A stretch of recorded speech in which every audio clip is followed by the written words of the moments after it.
आज हम लेकर आए हैं विजन आईएएस की मंथली करंट अफेयर मैगजीन फरवरी 2025, जिसमें आज हम टॉपिक अपना कवर करेंगे साइंस एंड टेक्नोलॉजी का। जिसका पहला टॉपिक है आज न्यूक्लियर एनर्जी मिशन के बारे में। जो भी बच्चे चैनल पर नए हैं, do like share and subscribe to PM Pathshala. पिछले पूरे टॉपिक्स कवर कर दिए गए हैं, आप जरूर चैनल से जुड़े रहिए और अपने करंट अफेयर रिलेटेड सारे डाउट्स को क्लियर कर सकते हैं। आज हमारा जो टॉपिक है न्यूक्लियर एनर्जी मिशन के बारे में है। क्यों इस बारे में हम डिस्कस करने जा रहे हैं, न्यूक्लियर एनर्जी मिशन भारत का क्या है, इसमें कौन कौन से प्लेयर्स आएंगे, क्या एम है इसका, पूरा हम ये समझते हैं टॉपिक को। देखो, न्यूज़ में ये इसलिए रहा ये टॉपिक क्योंकि यूनियन फाइनेंस मिनिस्टर ने इस बजट में, जो 2025-26 का बजट था, उसमें अनाउंस किया कि dedicated nuclear energy mission announce करा। और ये बहुत बड़ा एक मिशन है, आप समझ लो एक बहुत बड़ा मूव है सरकार की तरफ से, क्योंकि सरकार का पूरा ध्यान है कि न्यूक्लियर एनर्जी सेक्टर में भी बूम आए, या वहां पर भी उस सेक्टर को भी एक्सपेंड करने का भारत सरकार सोच रही है, जिसमें कि 20,000 करोड़ पैसे जो है वो भी एलोकेट किए गए हैं। अब न्यूक्लियर एनर्जी मिशन क्या है, इसके क्या टारगेट्स हैं, क्या एम है, समझते हैं। न्यूक्लियर एनर्जी जो मिशन है, इसका टारगेट ये है कि 100 गीगावाट अचीव किए जा सके न्यूक्लियर पावर कैपेसिटी बाय 2047। इसी के साथ साथ हमें long term energy transition strategy भी इसको अलाइन करके चलानी है, और विकसित भारत के विजन को कंप्लीट करने के लिए भी टारगेट ऐसा रखा गया है। इंडिया का जो इंस्टॉल न्यूक्लियर एनर्जी कैपेसिटी है, वो याद रखना, एज ऑफ जनवरी 30 2025 तक जब कैलकुलेट करा गया तो पता चला कि भारत के अंदर न्यूक्लियर एनर्जी कैपेसिटी है 8180 मेगावाट। तो सरकार चाहती है इसको 2031-32 तक यही जो नंबर 8000 समथिंग है वो 22,000 समथिंग हो जाए। तो ये सरकार का एम है कि 2047 तक, यानी 2047 तक भारत सरकार का 100 गीगावाट अचीव करने का टारगेट है। Guys, please be very aware about कि जो टारगेट्स दिए गए हैं ना, इनको कहीं पे आप जरूर नोट कर लीजिएगा। पीडीएफ में तो ऑलरेडी हाईलाइटेड, पीडीएफ आपसे शेयर भी कर दी जाएगी, लेकिन ये चीजें जो इंपॉर्टेंट आती है ना, उसको जरूर लिख लिया करो कहीं ना कहीं। इसका एम क्या है, रिसर्च एंड डेवलपमेंट करना। बहुत सरकार इस वक्त चाहती है कि जो भी स्मॉल मॉड्यूलर रिएक्टर्स हैं, उसके बारे में सरकार का पूरा ध्यान है कि वो स्मॉल मॉड्यूलर रिएक्टर्स को तो जगह जगह पे सेटअप करना है। टीज 5 की कह रहे हैं कि 2033 तक, यानी 2033 तक सरकार का पूरा ध्यान है कि जो ये स्मॉल मॉड्यूलर रिएक्टर्स होते हैं, ये जरूर लगाए जाए, इनका सेटअप किया जाए। अब क्या होते हैं ये स्मॉल मॉड्यूलर रिएक्टर्स? ध्यान रखना, small modular reactors basically advance nuclear reactors हैं। इनके पास पावर कैपेसिटी है 300 मेगावाट पर यूनिट की, और ये एक स्केलेबल फ्लेक्सिबल अप्रोच रखते हैं न्यूक्लियर पावर के लिए। इनका पूरा ध्यान है कि एनर्जी डिमांड्स को मीट करना है सेफ्टी के साथ, और कॉस्ट को रिड्यूस करते करते चलना है। अब इस पूरी स्कीम का, यानी जो ये वाली स्कीम है स्मॉल मॉड्यूलर रिएक्टर वाली, इसका पूरा ध्यान है कि इसकी सेफ्टी इनहांस हो, फ्लेक्सिबिलिटी बढ़े। तो भारत का पूरा ध्यान ये है कि एक्सप्लोर करना स्मॉल मॉड्यूलर रिएक्टर्स को, ताकि जब भी कोई एनर्जी नीड्स की कोई ग्रोइंग हो रही हो, उसको एड्रेस करने के लिए, क्लीन एनर्जी ट्रांजिशन को प्रमोट करने के लिए, एनर्जी सिक्योरिटी को एनहांस करने के लिए, ये सारा सरकार का ध्यान है कि ये करा जाए। अच्छा, इसी में भारत सरकार ने, देखो प्राइवेट सेक्टर को तो हम लेकर आ ही रहे हैं, हमने इंपॉर्टेंट चेंजेस भी प्रपोज किए हैं, जो एटॉमिक एनर्जी एक्ट था या सिविल लाइबिलिटी से जुड़े हुए एक्ट थे, ताकि प्राइवेट सेक्टर की इन्वॉल्वमेंट भी हम चाहते हैं कि न्यूक्लियर एनर्जी प्रोजेक्ट्स में हो। इसी के साथ साथ भारत स्मॉल मॉड्यूलर रिएक्टर करके भी है, ठीक है, इसको भी डेवलप किया जा रहा है, विच आर 222 मेगावाट प्रेशराइज, इसमें हैवी वाटर रिएक्टर्स को लगाया भी जा रहा है। तो ये सारे भारत आपके स्मॉल रिएक्टर्स, ये सारी की सारी R&D यहाँ पर रिसर्च एंड डेवलपमेंट की जा रही है। इवन इसमें ना बाबा एटॉमिक रिसर्च सेंटर, इनको भी इन्वॉल्व कर कर ये बोला जा रहा है कि repurposing retiring coal based power plant हो, ताकि रिमोट लोकेशंस में भी पावर की नीड्स मीट हो पाए। अच्छा, इसी में हमारा नेक्स्ट आता है इंडिजीनियस टेक्नोलॉजी डेवलपमेंट। इस पूरे मिशन का ये एम्फोसिस है, ये पूरा ध्यान रख रहे हैं कि आपका ये सारे के सारे जो भी आपके भारत स्मॉल रिएक्टर्स हैं, इनको डेवलप करा जाए, और इसके प्रेशर को भी मैंने आपको बताया कैप्टिव यूज के लिए 220 मेगावाट तक यहाँ पर रखा गया है, ठीक है। अब इसी में जो डिपार्टमेंट ऑफ एटॉमिक एनर्जी है, ये सारा इसमें न्यूक्लियर रिएक्टर्स को नए नए इंट्रोड्यूस कर रहा है, बता रहा है कि कैसे हाई टेम्परेचर जो गैस कूल रिएक्टर्स हैं वो कैसे यूज हो सकते हैं। तो भारत में ना, देखो हमारे पास सबसे ज्यादा थोरियम के रिसोर्सेज हमारे पास बहुत ज्यादा है, ठीक है। हाइड्रोजन को जनरेशन, मॉल्टन सॉल्ट रिएक्टर से बहुत ज्यादा है। अच्छा, इसी के साथ साथ एक बात और है, हेल्प इन एनर्जी ट्रांजिशन की बात है। इंडिया का कमिटमेंट है कि हम ना 500 गीगावाट को अचीव कर पाए। ठीक है। नॉन फॉसिल बेस्ड जो आपके एनर्जी जनरेशन है उसको हमारा ध्यान ये है, हम चाहते हैं कि ना 2030 तक हम अपने नॉन फॉसिल फ्यूल पे जाना। ठीक है। उसके लिए हमें ना 50% जो हमारी जो नीड है वो तो रिन्यूएबल एनर्जी से बाय 2030 हो जाएगी। और हमने ये प्लेज भी ली थी, हमने कसम खाई थी जब COP26 समिट ग्लासगो 2021 में चल रहा था ना, तब भी हमने ये कहा था।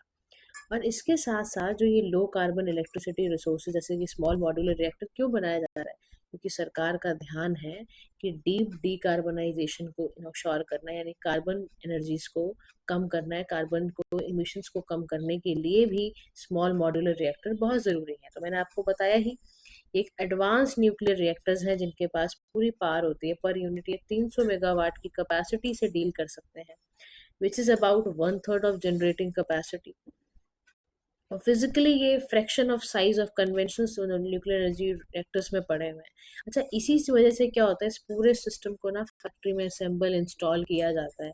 कुछ भी न्यूक्लियर फिशन कराना होता है ताकि ज़्यादा से ज़्यादा एनर्जी प्रोड्यूस हो पाए, इसके लिए ये सारे काम किए जाते हैं।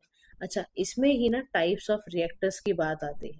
इसमें एक माइक्रो रिएक्टर होता है, एक स्मॉल मॉड्यूलर होता है, एक फुल साइज रिएक्टर होता है। माइक्रो रिएक्टर की जो रेंज है वो 1 मेगावाट से 20 मेगावाट तक होती है। इसमें फ्लैट बेड ट्रक्स को फिट किया जाता है। स्मॉल मॉड्यूलर रेंज में 20 मेगावाट से 300 मेगावाट होती है। ऐसे ही ना ये रिएक्टर्स के पार्ट है, ध्यान से देख लो रिएक्टर्स के कितने बड़े छोटे हैं, इनके साइज देख लो ताकि इसको आपको याद रहे कि कैसे कैसे साइज में होते हैं।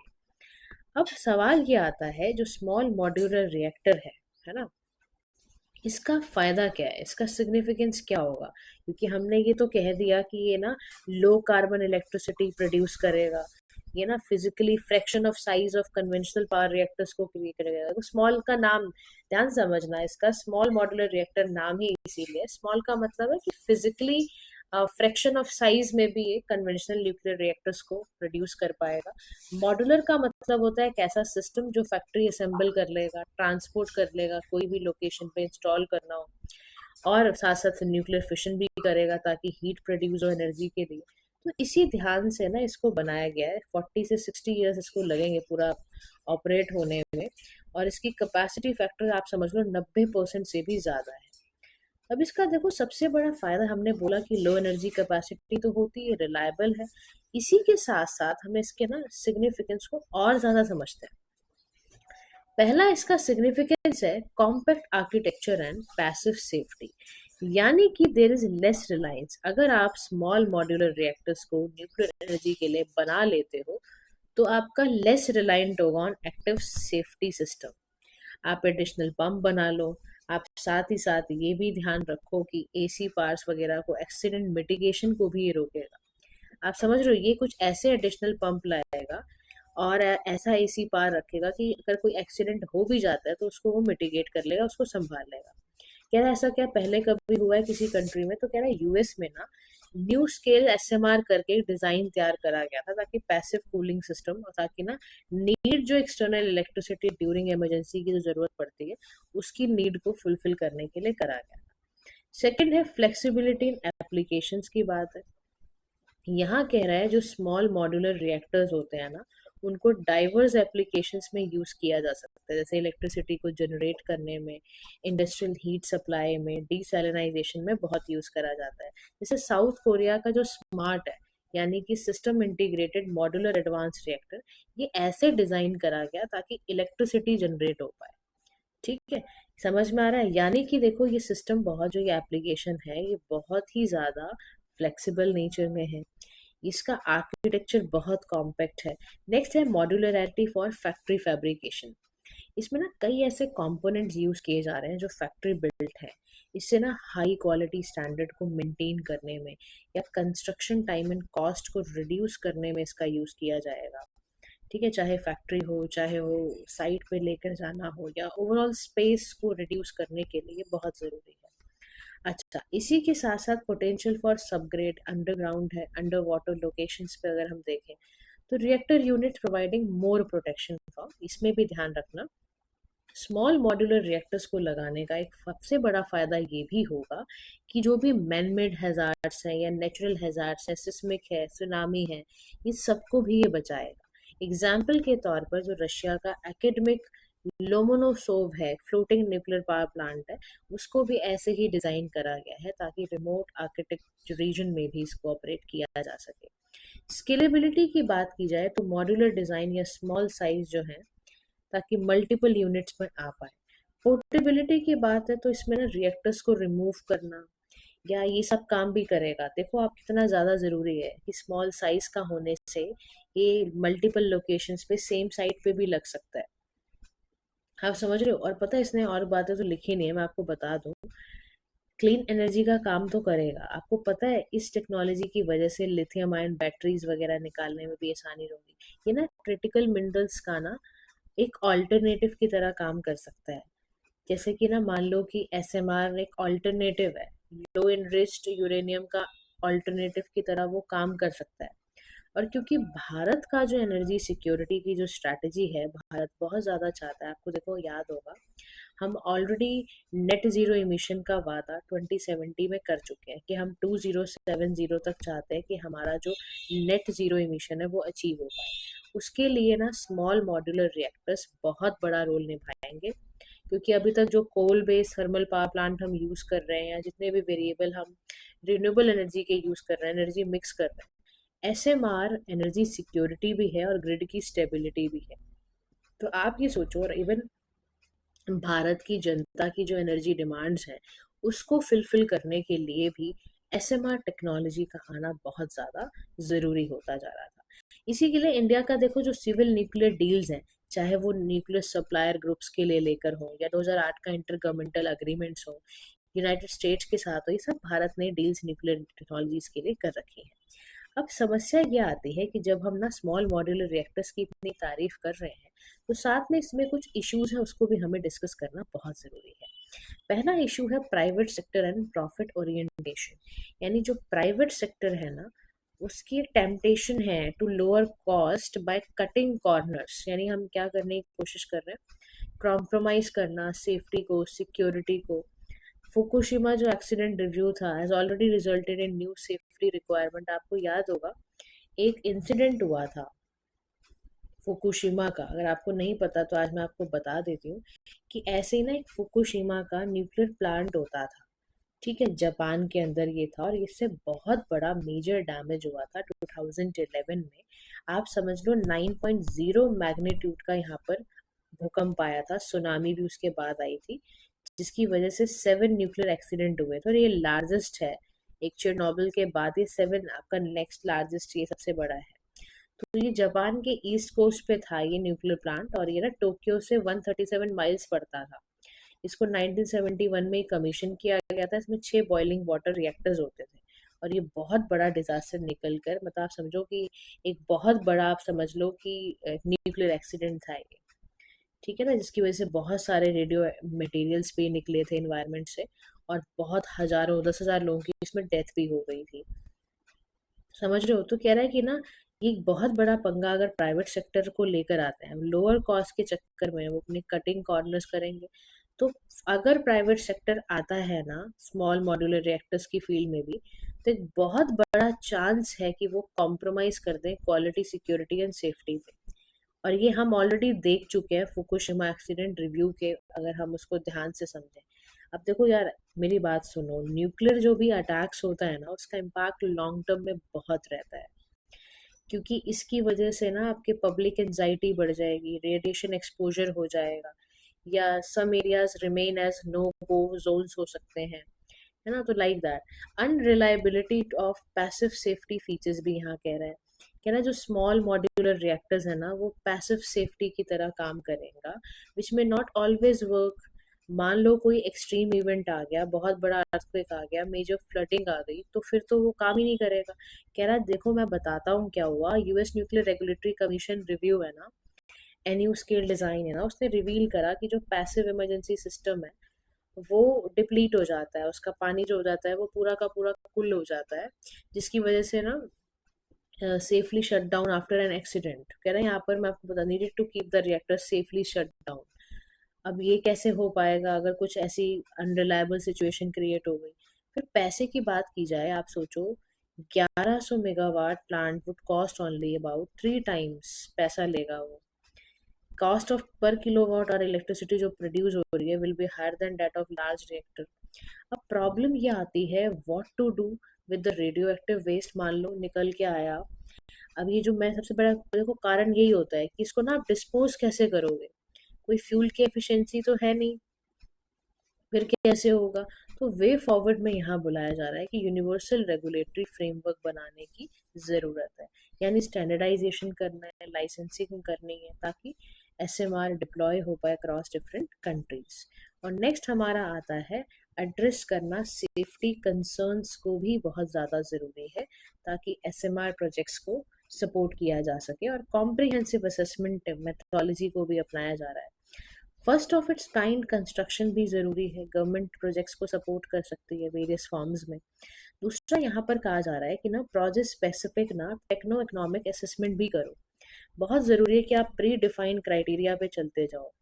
और सेफ गार्ड बाय डिज़ाइन का मतलब क्या है कि अर्ली स्टेजेस में आप ना क्लोजली इंटरेक्ट करो आईएई के साथ भी, ताकि आपका जो लाइफ साइकिल है ना पूरा एसएमआर प्लांट्स का, उसको लगाने से पहले, उसको इम्प्लीमेंट करने से पहले सारे सेफगार्ड की लाइफ साइकिल पहले ही डिस्कस करो। और इनोवेटिव कर दो फाइनेंसिंग का जो भी फ्रेमवर्क है आपका, जो भी ग्रीन फाइनेंस लगाना चाहते हो, लो कॉस्ट फाइनेंस लगाना चाहते हो, इनकॉर्पोरेट करना चाहते हो, वो सारा का सारा इस पे काम करोगे तो इनोवेशन के साथ चलोगे तो डेफिनेटली ये फ्रेमवर्क बहुत अच्छा काम करेगा। सरकार को भी चाहिए वो प्रोजेक्ट्स मैनी फॉर्म्स में लेकर आए। ठीक है, इसको फर्स्ट ऑफ इट्स काइंड बोलते हैं, FOAK SMR demonstration unit, and learning भी साथ में रखे, कॉस्ट शेयरिंग रखे, कंस्ट्रक्शन रिस्क को मिनिमाइज करे ताकि ज़्यादा से ज़्यादा इन्वेस्टर पैसा लगा पाए। समझ रहे हो, this is how we can relate R SMR technology को हम भारत में ऐसे लॉन्च कर सकते हैं। Move to the next topic जिसमें हम बात करेंगे डीप ओशन मिशन के बारे में। न्यूज़ में क्यों है समझते हैं। देखो रिसेंटली ना fourth generation deep ocean submersible name Matsya 6000 successfully इसने वेट टेस्टिंग को कंप्लीट करा। मत्स्य 6000 एक ना इंडिजिनियसली मेंट सबमर्सिबल है, ये समुद्रयान प्रोजेक्ट के अंदर काम करता है डीप ओशन मिशन में। समुद्रयान प्रोजेक्ट का जो टाइम पीरियड है ना वो 2020-21 से लेके 25-26 तक रहता है। अच्छा, इस वाले में जो मत्स्य 6000 ये वाला जो प्रोजेक्ट है, इसके बारे में अगर मैं आपको बताऊं ना तो ये एक सेल्फ प्रोपेल्ड मैनर में डेवलप करा है, और एक ऐसा सबमर्सिबल है जिसमें ना 3 ह्यूमन बींग्स होंगे to a water depth of 6000 metre in oceans. Specific tools लेकर जाएंगे। और यहाँ पर बेसिकली क्या होने वाला है, यहाँ पर होने वाला है आपका मत्स्य, यानी कि ओशन एक्सप्लोरेशन के लिए किया जा रहा है। इसको समुद्र मिशन भी कहा जा रहा है। इसको डेवलप करने के लिए, पूरे प्रोजेक्ट को डेवलप करने के लिए, देखो मिनिस्ट्री ऑफ अर्थ साइंस तो काम कर ही रही है, और इसको 2026 तक मुझे लग रहा है रियलाइज समुद्र मिशन को किया जाएगा। अच्छा, इसमें मैंने आपको बता दिया, इसमें 6000 मीटर डेप्थ में 3 ह्यूमन बींग्स भेजे जाएंगे, ठीक है, ताकि वो डीप सी रिसोर्सेज जैसे मिनरल्स वगैरह को निकाल के लाएं। इसको निकाला है, डेवलप करा है national institute of ocean technology ने। इसमें 3 ह्यूमन डेप्थ ऑफ 6000 मीटर जाएंगे। और याद रखना national institute of ocean technology Chennai में है, ऑटोनॉमस इंस्टीट्यूट है, मिनिस्ट्री ऑफ अर्थ साइंस के अंडर काम करती है। इसका काम है डीप सी रिसोर्सेज और मरीन बायोडाइवर्सिटी पर असेसमेंट करना। विद इट्स लॉन्च इंडिया जो है वो 6th कंट्री बन जाएगा, US, Russia, Japan, France, China के बाद। ठीक है, अब ध्यान रखो इंडिया का ना ये first unique manned ocean mission है, और डीप ओशन मिशन के तहत ये काम कर रहा है।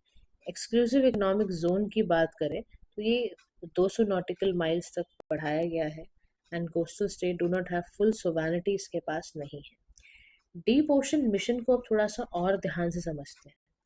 देखो डीप ओशन मिशन जो है ना 2021 में आया, मिनिस्ट्री ऑफ अर्थ साइंस ही लेकर आई, सेंट्रल सेक्टर स्कीम है, यानी कि यूनियन गवर्नमेंट है वो सारा पैसा लगा रही।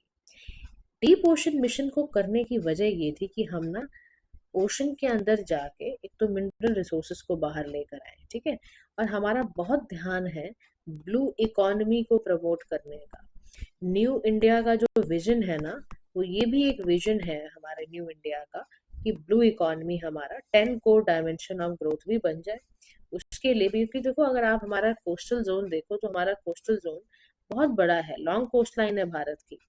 ठीक है ना, हम देखा जाए तो तीनों तरफ से समुद्र से ही सराउंडेड है, और हमारी 30% जो नेशन की पॉपुलेशन है वो कोस्टल एरिया के पास रहती है ना भाई। हमारा आप सोचो, फिशरी है, एक्वाकल्चर है, टूरिज्म है, लाइवलीहुड है, ब्लू ट्रेड है, किस पे डिपेंडेंट है? ब्लू इकोनॉमी पे। तो हमने फिर ये भी ध्यान रखा कि हमारे सस्टेनेबल डेवलपमेंट गोल जो 2030 तक हमें फुलफिल करना है, उसका भी जो SDG 14 है वो यही कहता है, लाइफ बिलो वाटर को भी संभालो, है ना। तो कंसिडरिंग इम्पोर्टेंस ऑफ ओशंस, हमने क्या करा, यूनाइटेड नेशंस ने 2021 से लेके 2030 के पूरे डिकेड को क्या बोल दिया, decade of ocean science for sustainable development. इस लाइन को please highlight it. Budget and timeline की बात की जाए तो इसमें कई सारा 5 साल का बजट लगाया जा रहा है, पहला फेज। तो ये नोडल मिनिस्ट्रीज के अंडर काम भी कर रही है। अब हम समझते हैं कि इस मिशन का सिग्निफिकेंस क्या है, और इंडिया ने यहाँ पर कितना, यहाँ पर पैसा यहाँ पर एलोकेट करा हुआ है। ठीक है, डीप ओशन मिशन का सबसे बड़ा सिग्निफिकेंस है स्ट्रैटेजिक इंपॉर्टेंस। क्या है? Strategic importance. इंडिया की जो यूनिक पोजीशन है, यानी कि भारत की जो 7517 किलोमीटर की जो कोस्ट लाइन है, 9 हमारे पास कोस्टल स्टेट हैं, 1382 आइलैंड्स होने की वजह से हमारे पास बहुत पोटेंशियल है कि हम मरीन रिसोर्सेज को यूटिलाइज करें। इवन भारत का एक्सक्लूसिव जो इकोनॉमिक जोन है उसमें भी हम जो अनएक्सप्लोर रह गया है, अनयूटिलाइज्ड है, उस पर भी काम कर रहे हैं। मिशन का बहुत ज़्यादा ध्यान इस बात पे भी रहता है कि न्यू इंडिया का जो ये विजन है कि हम ब्लू इकोनॉमी को लेके जाए, मैंने आपको भी बता दिया। ठीक है, इकोनॉमिक इम्पैक्ट की बात की जाए तो सस्टेनेबल यूटिलाइजेशन करना है ओशन रिसोर्सेज का, GDP की ग्रोथ करनी है, निकल वगैरह निकालने हैं तो भी ये हमारा बहुत अच्छा वे है। साइंस एंड टेक्नोलॉजी के लिए हम बहुत ज़्यादा इच्छुक रहते ही हैं कि हम अनएक्सप्लोर्ड डीप सी को भी ऑब्जर्व चाहते ही हैं करना। अंडर वाटर इंजीनियरिंग अगर आपने सुना हो तो एक टॉपिक है ये भी, इसमें भी हम चाहते हैं इनोवेशन को बढ़ाना। ओशन लिटरेसी को हम पब्लिक अवेयरनेस में कन्वर्ट करना चाहते हैं। डीप ओशन मिशन जो हमने लिया 2021 में, तो उसमें हमारा यही ध्यान था कि डीप सी माइनिंग करनी है, ओशन क्लाइमेट चेंज पर या एक्सप्लोरेशन बायोडाइवर्सिटी का करना है, ये सारी चीजें करने की हमने, चाहे डीप ओशन सर्वे है, एनर्जी फ्रेश वाटर है, एडवांस मेरीन स्टेशन की बात है, ये सभी करने के लिए ही भारत सरकार ने ये पहले से ही विजन अपना क्रिएट कर लिया था। लेकिन समस्या क्या है, जब डीप ओशन मिशन को ये सवाल आता है ना कि क्या ऐसा चैलेंज है इसको इम्प्लीमेंट करने में। हाई प्रेशर सबसे बड़ा चैलेंज है। कह रहा है अगर आप ना 5000 मीटर के डेप्थ पे जाते हो तो 500 टाइम्स जो प्रेशर है वो और ज्यादा हो जाता है सी लेवल पर। इमेंस प्रेशर में आप कैसे इक्विपमेंट यूज करोगे, बड़ा सवाल है। टेक्निकल चैलेंज ये है कि हमारे पास इतना इक्विपमेंट है नहीं, इलेक्ट्रॉनिक्स एंड इंस्ट्रूमेंट हमारा हमेशा स्ट्रगल करता रहता है। फिर power to pump up materials, ये भी एक समस्या है। कम्युनिकेशन सिस्टम अपने आप में एक बहुत समस्या बनी हुई है। तो चाइना का जो बहुत ज़्यादा इंक्रीज हुआ है प्रेजेंस डीप सी रीजन्स में, ये भी बहुत ज़्यादा रिस्ट्रिक्ट करता है आपके इंडिया के एक्सप्लोरेशन एफर्ट्स में, रिसोर्स रिच जोन के अंदर। तो वे फॉरवर्ड में यहाँ पर कह रहा है कि इसीलिए ज़रूरत है एक्सेलरेट करना इंडिजीनियस कैपेबिलिटीज को, कि हमें क्या करना चाहिए, एडिशनल ओशन रिसर्च वेसल पे इन्वेस्ट करने की ज़रूरत है, क्योंकि भारत का ना सेल्फ रिलायंस बनता चला जाए डीप सी एक्सप्लोरेशन को लेकर। इंटरनेशनल कोऑपरेशन को लेकर भी हम चाहते हैं कि हम ना एक्टिवली कोलैबोरेट करें टेक्नोलॉजी एडवांस नेशंस के साथ, जैसे US है, जापान है, ऑस्ट्रेलिया है, ताकि हमारी एक्सपर्टीज और बढ़ जाए। हमारे ना कुछ प्लेटफॉर्म्स हैं, जैसे क्वाड्रिलेटरल सिक्योरिटी डायलॉग है, ताकि हम कोऑर्डिनेटेड एफर्ट इसमें कर पाएं। और ये भी ध्यान है कि ना हमारा जो इंडो पैसिफिक ओशन इनिशिएटिव है, उसमें जो जो भी 4 की पिलर्स हैं, मैरीटाइम इकोलॉजी है, मैरीटाइम रिसोर्सेज है, capacity building, science and technology को डीप सी एक्सप्लोरेशन स्ट्रैटेजी में बनाने के लिए भी, काम को रखने के लिए भी वे फॉरवर्ड में यही बोल रहा है कि भारत को अपने इंडो पैसिफिक ओशन इनिशिएटिव को हर पल ध्यान में रखना चाहिए अगर चाहते हैं चाइना को हराना। सच बता रही हूँ, असली बात, मुद्दे की बात बता रही हूँ मैं आपको।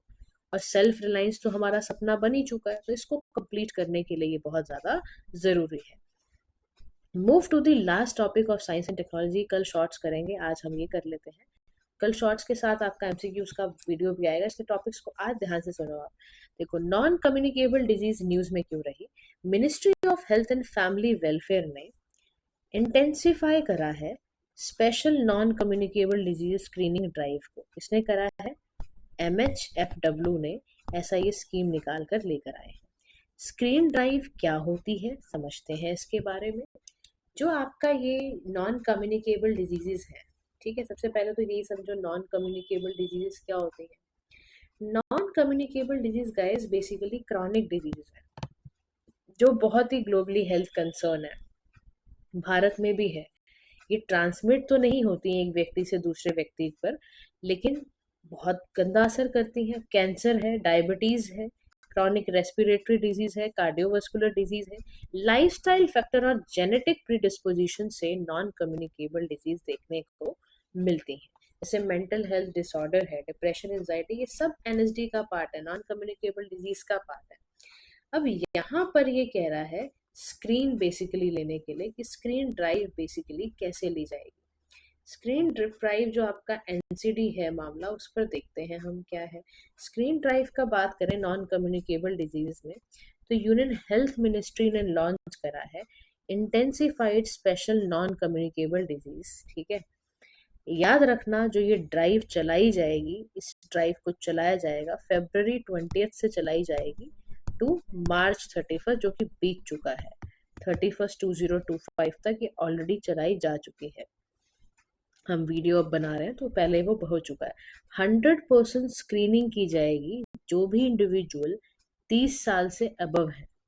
उनका डायबिटीज चेक होगा, उनका हाइपरटेंशन चेक होगा, उनके कॉमन कैंसर का कुछ अगर ऐसा लग रहा है, ओरल है, ब्रेस्ट कैंसर, सर्वाइकल कैंसर, ये सारा का सारा हेल्थ मिनिस्ट्री ने मास स्क्रीनिंग ड्राइव जो है वो लॉन्च की है। इसको इम्प्लीमेंट करेगा आयुष्मान आरोग्य मंदिर और वेरियस हेल्थ केयर फैसिलिटी वाले। नेशनल प्रोग्राम चलाएंगे for prevention and control of non communicable diseases. Ayushman आरोग्य मंदिर बेसिकली आयुष्मान भारत इनिशिएटिव द्वारा ही चलाया जा रहा है। अब हम समझते हैं इस बारे में कि NPNCD है क्या, यानी कि लॉन्च हुआ formally national programme for prevention and control of cancer disease and cardiovascular disease. ये 2010 में लॉन्च किया गया 100 डिस्ट्रिक्ट में 21 स्टेट्स के अंदर, और 11th 5 ईयर प्लान का ये पार्ट भी था। उसके बाद 12th 5 ईयर प्लान क्या है? Proposed phase expansion to cover all district. 13-14 में इसको सबस्यूम करा गया नेशनल हेल्थ मिशन में। फ्लैगशिप सेंट्रली स्पॉन्सर्ड स्कीम है ताकि यूनिवर्सल एक्सेस मिल पाए हेल्थ केयर को, क्वालिटी हेल्थ केयर को। और ऑब्जेक्टिव इसका क्या है? इसका ऑब्जेक्टिव जो रखा गया है national programme for prevention and control of cancer, diabetes and all, कि हेल्थ प्रमोशन हो। याद रखो हमने मिशन लाइफ मोदी जी ने अनाउंस किया था, लाइफ स्टाइल फॉर एनवायरमेंट वाला। ये कैसे होगा? समझ लो उसका भी ये पार्टी है। हमारा हेल्थ बिहेवियर चेंज हो, क्या खाना है, क्या पीना है, क्या किस टाइम पे करना है, एक्सरसाइजेस करनी है, एक सेडेंट्री लाइफस्टाइल नहीं जीना है। इसीलिए स्क्रीनिंग, अर्ली डायग्नोसिस मैनेज करा जाएगा। ठीक है, और इसी के साथ साथ ड्रग्स, इक्विपमेंट है, लॉजिस्टिक्स है, मॉनिटर करना है, वो सब किया जाएगा। नॉन कम्युनिकेबल डिजीज एक तरह की क्रॉनिक डिजीज होती है गाइस, जो कि ट्रांसमिबल नहीं है from one person to another. तो मेन टाइप इनका क्या है? हार्ट अटैक है, स्ट्रोक है, डायबिटीज है। तो when these are caused by unhealthy lifestyle, तो इनको डिजीज को कहते ही लाइफस्टाइल डिजीजेस हैं। Non communicable diseases tend to be long duration की होती हैं, जैसे इसमें genetic plus physiological plus environmental plus behavioural risk factor यहाँ पर इन्वॉल्व होते हैं। अब कौन कौन से रिस्क फैक्टर हैं फॉर नॉन कम्युनिकेबल डिजीज? तो उसका एक बिहेवियरल रिस्क फैक्टर है, मेटाबॉलिक है, इन्वायरमेंटल रिस्क फैक्टर है। ये सारे के सारे रिस्क फैक्टर भी काम करने शुरू कर देंगे। बिहेवियरल रिस्क फैक्टर कैसे? जैसे आप टोबैको का यूज करते हो, स्मोक करते हो, है ना, हार्मफुल अल्कोहल, स्ट्रेस लेना, ये सब बिहेवियरल है। अनहेल्दी डाइट, बहुत ज़्यादा नमक खा लोगे, बहुत ज़्यादा शुगर खा लोगे। या मेटाबॉलिक रिस्क फैक्टर ओबेसिटी है, हाइपरटेंशन है, आपका लिपिड ब्लड एबनॉर्मल है, यानी बहुत ज़्यादा कोलेस्ट्रॉल लेवल है आपकी बॉडी में। इन्वायरमेंटल रिस्क तो हाई बना ही रहता है, आउटडोर एयर पोल्यूशन और इंडोर एयर पोल्यूशन का क्या करोगे? तो कह रहे हैं कि जो नॉन कम्युनिकेबल डिजीज के बारे में आज हम इतना डिस्कस कर रहे हैं, उसका रीजन क्या है? Why we are discussing too much about the same? तो उसका रीजन सबसे पहला ये है कि जो बॉर्डर है ग्लोबल सिनेरियो में, आप ये समझिए NCD number 1 cause of death and disability world wide. 74% जो डेथ हो रही है या आप ये समझो more than 3 out of 4 years ये डिसेबिलिटी और इसी की वजह से डेथ हो रही है। Burden is greatest with in low and middle income countries में। एनसीडी नॉन कम्युनिकेबल डिजीज और ज्यादा है लो एंड मिडिल इनकम कंट्रीज में। 77% एनएसडी से डेथ हो रही है। और 4 टॉप किलर्स हैं। प्रीमेच्योर डेथ भी होती है कई बार, तो वो कार्डियोवास्कुलर डिजीज, कैंसर, क्रॉनिक, ये डेटा आपको याद रखना है। और इंडिया के सिनेरियो में देखोगे तो इसमें डेथ इस वजह से हो रही है। सबसे ज्यादा कार्डियोवास्कुलर डिजीज के कारण ही भारत में नॉन कम्युनिकेबल डिजीज का बर्डन बढ़ गया है। ये डेटा जरूर याद रखना है आपने। अब इम्पैक्ट क्या होता है? बचपन से इम्पैक्ट पड़ना शुरू हो जाता है। कॉजेज अबाउट 1.2 से लेके 4.24 ईयर्स ऑफ कंप्लीटेड एजुकेशन। फिर higher out of pocket medical expenditure बहुत ज्यादा पड़ जाता है, ट्रैवल कॉस्ट बहुत ज्यादा पड़ जाती है। लाइफ एक्सपेक्टेंसी जो है is lowest at 15 years of age. Economic impact इसका बहुत ज्यादा पड़ जाएगा। पॉवर्टी की बात की जाए तो रैपिड राइज अगर नॉन कम्युनिकेबल डिजीज में हो जाता है तो उससे पॉवर्टी पर असर पड़ेगा। बहुत ज्यादा पॉवर्टी है तो इलाज ही नहीं करा पाते, पता भी नहीं चला पाते क्या हुआ है। और जेंडर्ड इम्पैक्ट प्रिविलेंस जो इसका है बहुत ज्यादा है। आप सोचो 1000 में से 62 महिला इससे सफर कर रही है नॉन कम्युनिकेबल डिजीज से। फीमेल्स में सबसे ज्यादा है। और उसके बाद 36 पर 1000 मैन। तो इम्पैक्ट इसका ये पड़ता है कि low human capital plus unhealthy labour force. Next is revenue का बहुत लॉस हो रहा है। तो इनिशिएटिव ऐसे क्या लिए जाएं? तो पहला इनिशिएटिव ग्लोबली लिया गया है कि 2030 में ही एजेंडा बनाया जाए फॉर एसडीजी टारगेट 3.4 का। कि बहुत ज़्यादा टारगेट को ज़रूरत है लेने की ताकि pre mature non communicable disease ठीक हो जाए। ठीक है। ऐसे ही ग्लोबल हमें नॉन कम्युनिकेबल डिजीज को ख़त्म करना है। इंडिया के पॉइंट ऑफ व्यू से देखोगे तो affordable medicine and reliable implants and treats करने की ज़रूरत है। ईट राइट मूवमेंट चलाया था, याद करो, एफएसएसआई ने, ताकि हेल्दी ईटिंग लोग करें। फिट इंडिया मूवमेंट चलाया गया है। नेशनल हेल्थ केयर प्रोग्राम चलाए गए हैं। टोबैको कंट्रोल प्रोग्राम चलाए गए हैं। तो कहा जाता है कि रिकमेंडेशंस को देखा जाए for prevention and control of non communicable disease. तो पहला है कॉम्प्रिहेंसिव अप्रोच, यानी कि नॉन कम्युनिकेबल डिजीज के इम्पैक्ट को खत्म या कम करने के लिए कोलैबोरेशन बहुत ज़रूरी है। यानी हेल्थ, फिनेंस, ट्रांसपोर्ट, एजुकेशन, ये सब मिनिस्ट्री मिल के काम करें। एनएचडी का मैनेजमेंट अगर कर लेते हैं, हम डिटेक्ट कर लेते हैं, स्क्रीनिंग वगैरह पहले से ही, पाल्पेटिव केयर भी कर लेते हैं कि डिजीज के बाद भी या डिजीज के ड्यूरेशन में अगर कोई ज़रूरत है तो भी बहुत अच्छा हो जाएगा। डिजिटल हेल्थ इंटरवेंशन और ज़रूरी है। टेलीमेडिसिन, चैटबॉट्स का इस्तेमाल किया जा सके। आपको पता है इससे 2 मिलियन लोग आगे चल के बहुत ज़्यादा सेफ हो जाएंगे। फिजिकल टूल्स, हमारा पूरा ध्यान हो, हम टैक्स इतना बढ़ा दें सॉल्ट, शुगर, टोबैको में कि लोग खरीद ही ना पाए। रिस्क फैक्टर ही खत्म करो। और लाइफ कोर्स बहुत करने की ज़रूरत है। Prevention and management of non communicable disease along with other policy reform, जैसे लाइफ, लेबर मार्केट है, सोशल प्रोटेक्शन है, ये सब हो पाए। पॉलिसी एफर्ट की बात की जाए तो गवर्नमेंट के एक्सपेंडिचर को इन्हांस करना, प्राइवेट सेक्टर इन्वेस्टमेंट को बढ़ाना, ताकि रीजनल इम्बैलेंसेस को रोकने के लिए, यानी इंफ्रास्ट्रक्चर कुछ ऐसा हो ताकि हमारा जो क्रॉनिक न्यूक्लियर जो नॉन कम्युनिकेबल डिजीज है उसको रोकने के लिए ये काम करना बहुत ज़्यादा ज़रूरी है। तो guys this is all required for non communicable disease के लिए ये सारे रिकमेंडेशन आए हैं और ये बिल्कुल एज इट इज आपको अपने पेपर में भी लिखने होंगे। तो गाइस आज के लिए साइंस एंड टेक्नोलॉजी में इतना ही, क्योंकि शॉर्ट थोड़ा बड़ा पार्ट है, उसको और डिटेल में समझेंगे कल विद एमसीक्यूज। तो आज के लिए इतना ही। चलिए, सभी को बहुत बहुत धन्यवाद। Thank you so much for listening. Have a nice day to all.